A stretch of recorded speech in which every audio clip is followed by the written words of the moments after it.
Hello guys, welcome back to Gadget Tips, and in this video we're going to talk about how to fix Nintendo Switch is not reading or detecting SD card issue which is happening for many of the users right now and how we can fix this. So let's dive into the workaround. If you're for the first time, don't forget to subscribe. So let's move to the workaround.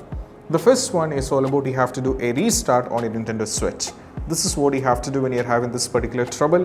For doing a restart, we have to press and hold the power button over here. We are having the power button here. So let me press and hold the power button like this.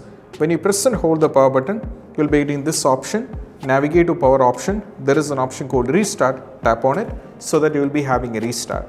So restart is like it's like a fresh start. So just do a restart. After the restart is successfully done, try and see whether the issue is solved or not. That is what we have to do.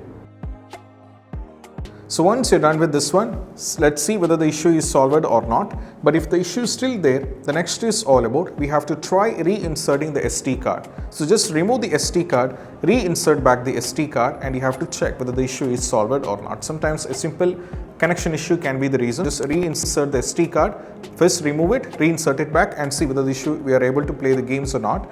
Even if the issue is still there, the next is all about we have to clear the cache. So to do this, we just need to tap over here in the settings, tap on the system settings.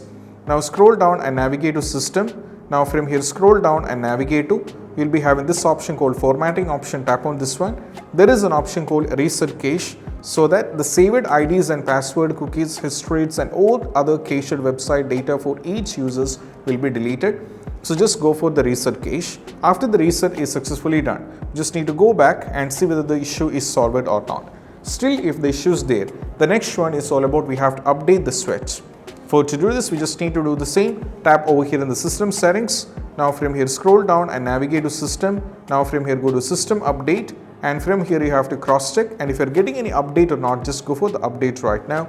So over here we're in the middle of video, so I'm going for skip this up, or I'm going to go back. The users who are having this update, just update in Nintendo Switch. Afterwards, see whether the issue is solved or not. So even after trying with this, if the issue is still there, you can try the last, and the issue is all about you have to check the SD card. Sometimes the issue might be not with the Nintendo Switch, it might be with the SD card. So cross check the SD card, or you have to do a format on the SD card and you have to try it once again and make sure the SD card slot is also working fine. And these possible workarounds can be done. And I hope this video is helpful, and if you find this video helpful, don't forget to subscribe and click on the bell icon for more notification. See you soon in the next video. Peace out. Bye bye.